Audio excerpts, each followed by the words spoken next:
Niall Strogs have been on sale here for over a year. I want to see how existing customers have got on with it. I also want to see how good Niall is at selling his product, getting across the key points about it. The burn time of these products are excellent. You're talking maybe 1 pack per night will do you. So we're not out there, we're not digging the bogs, we're not cutting down forests, we're using a waste product. The density of them means that they're a slow burner, but they will last all night, you know what I mean? Yeah. So if I want you to take that home, try it, see what you think of it. I have a wood burner stove, that's what I use. So I'd be very interested. He says one of these packs will last me the night.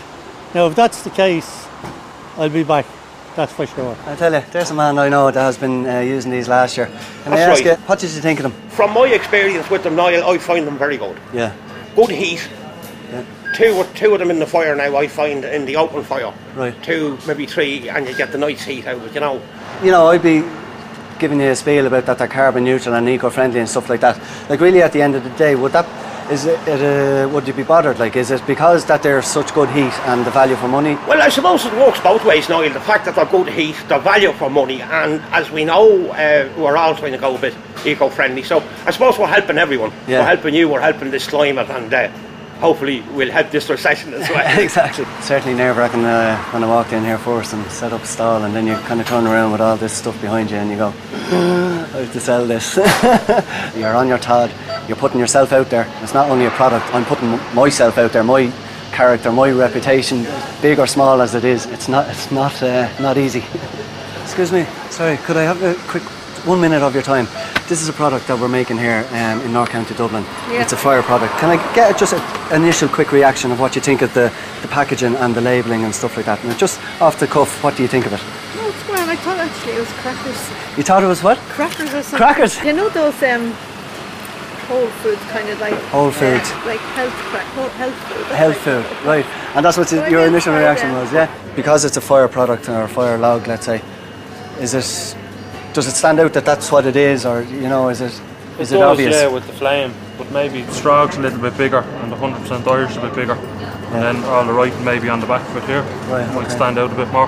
What do you think of it as a product as you see it there now, like the packaging? Looking at it, doesn't look like I poured it on a fire now, but really? I will try it out and see how it works. That's brilliant. Thanks very much for your time. Take it with you, see what you think of it. Niall's done really well today. He's really engaged with customers, and the reaction has been really positive. People like the Irishness, the eco-friendliness, and the value for money of Strogs. And this is a whole new concept, burning straw logs near fire, and people are willing to embrace it. On the downside, there's 1,500 products in this shop. Niall is only one. And when he leaves here today, you know, his products has to stand out. And his packaging and his branding isn't catching customers' eyes. And that's what we've got to work on. I'm a little bit apprehensive, a little bit nervous. So I'll go in, see what's about to happen, and looking forward to a good, positive outcome, hopefully.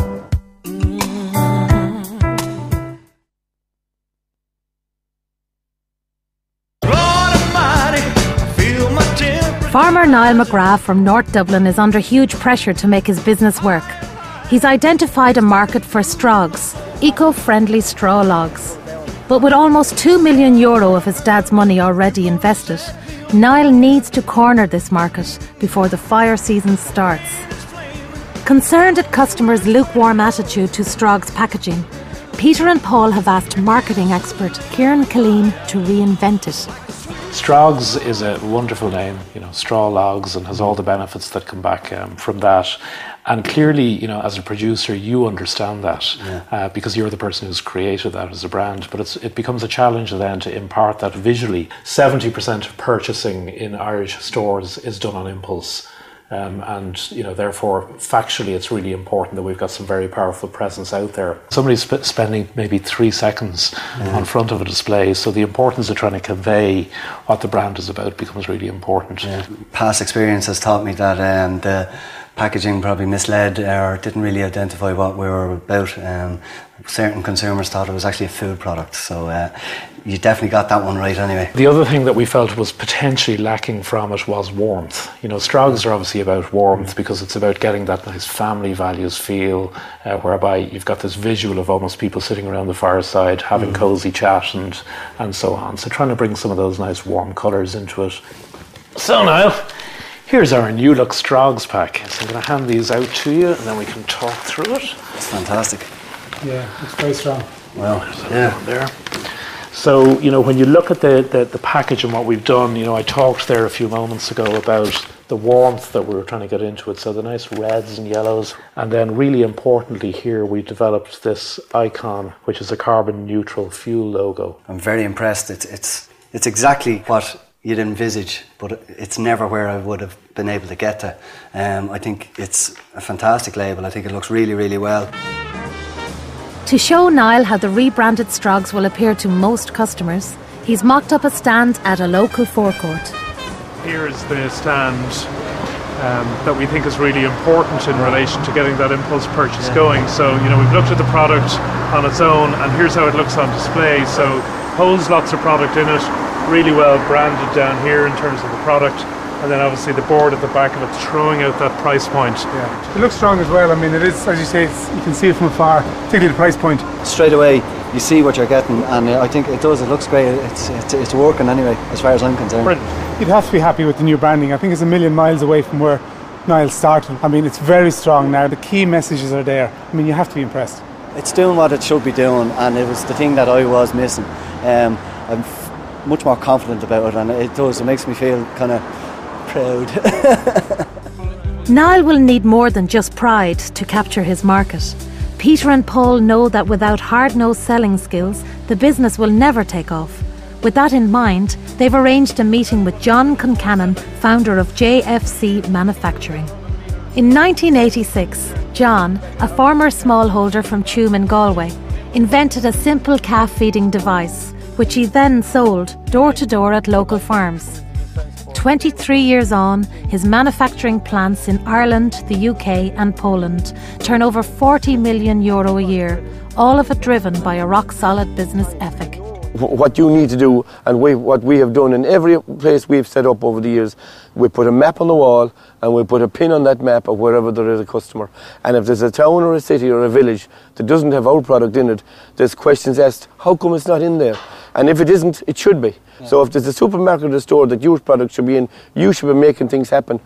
You have to do the groundwork. You have to put the stuff on the boot. You need to make the calls. You need to create the sales. You need to get this stuff on these sites if you want to develop that brand and that product. I mean, Niall has invested $2 million now. I mean, he's invested a lot of money in this plant. I mean, are the challenges bigger for him? The challenges are huge for him. You know, the clock is ticking when you have finance, especially if it's from a bank. That clock is ticking 24/7. The secret is that this cash has to flow, and the debt collection and giving credit is going to be a big part of your business. Every day you go out, there's people going to be looking for credit. How many months credit can you give? Make sure you get paid. If they are paid for it, make sure you get paid for the next delivery. You have to get your system in place. You have to get your statements out every month and your invoices so that there's no stone left unturned. And if you were to give one piece of advice to Niall at this stage, I mean, what would it be? Not to give up. He has the foundation laid. He has the factory, he has the production, he has the capacity. I think that he has to hit the road, and he has to hit the road hard. Now is the time to be doing it. Don't be waiting for this season to start in next November. You need to be doing the groundwork now, 3 or 4 months in advance. Have your plan for delivery, have all them things ready, have your ducks lined up, and make it happen. Where did you get the guts from? You've turned this into a success, and I want to do the same, as the fella says. What drives you on? As I say, I grew up from a farming background, the same as yourself. My father was a cattle dealer, and there's no better home to come from in going into business, because if you can deal with farmers and with cattle dealers, you can deal with anyone. The rest of them are easy peasy after that.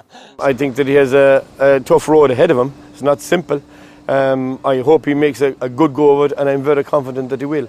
It's a real eye-opener. I suppose it's really refocused maybe me a little with regard, I suppose, listening to John with his kind of, you want your map in your diary. It really kind of would encourage me to go home and go, right, that's it, sit down, map out a few road maps, fill the tank of diesel, and away I go, you know. He made Niall realise how important it is to get out there and start selling. You have to get out, get your product on the shelves, get money back in, because cash flow, particularly in the early stages, is going to be very, very important for Niall.